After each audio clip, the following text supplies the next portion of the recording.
Hi friends, எல்லாரும் எப்படி இருக்கீங்க? நான் ரொம்ப நல்லா இருக்கேங்க. வாங்க இன்னைக்கு நம்ம வீட்ல என்ன பிரேக்ஃபாஸ்ட்டும் லஞ்சுன்னு பார்க்கலாம். இன்னைக்கு லஞ்சுக்கு எப்பவும் போல சுட சுட சோறு, எப்பவும் போல ஃப்ரைடேனா சாம்பார் தான்.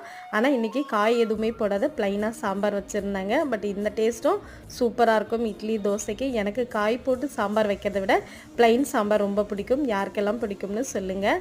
இதுக்கு பார்த்தீங்கன்னா சூப்பராக ஒரு பீட்ரூட் பொரியல் வச்சுருந்தேன். நல்லா மொறுமொறுன்னு கிறிஸ்பியாக ராகி தோசையும் சாம்பாரும் தாங்க அவங்களுக்கு பிரேக்ஃபாஸ்ட்டுக்கு சாப்பிட கொடுத்துருந்தேன். வெயில் ஸ்டார்ட் ஆயிடுச்சிங்க இல்லைங்களா? இனிமேல் பார்த்திங்கன்னா அவங்களுக்கு நான் எப்போவுமே மோர், இந்த மாதிரி வெள்ளரிக்காய் இந்த மாதிரி தாங்க கொடுப்பேன். ஏன்னா அவங்களுடைய ஒர்க் அந்த மாதிரி.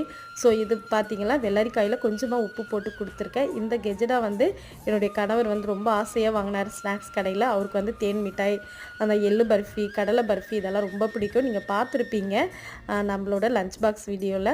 எப்பவும் போல் ஒரு செவ்வாழைப்பழம் கொடுத்துருக்கேங்க. இவ்வளோ தான் இன்றைக்கி நம்ம வீட்டில். பாய்.